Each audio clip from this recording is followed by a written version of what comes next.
سلام علیکم.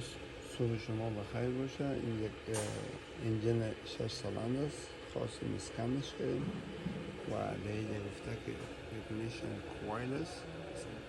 F اینجا اشاره نمره دادیش F داده.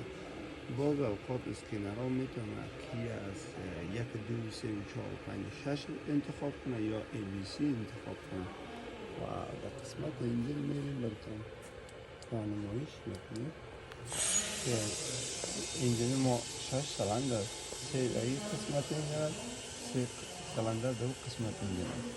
از سلندر تایر اول از این طرف حساب میشه، سمت چپ ما یک است، دو، سه، چهار، 5 6.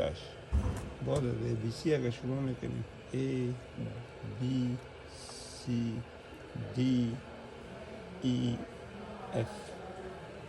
سلندر خانه ششم ما هستی که امی F باید ignition coil امیر انتخاب کنیم از 6 تا ignition coil که امی خانه ششم ما هست که نمیره میخوایم برای شما باید چنجش کنیم، یک زمین دیگر بندازیم تا که مشکلات کل ما حل شود. F.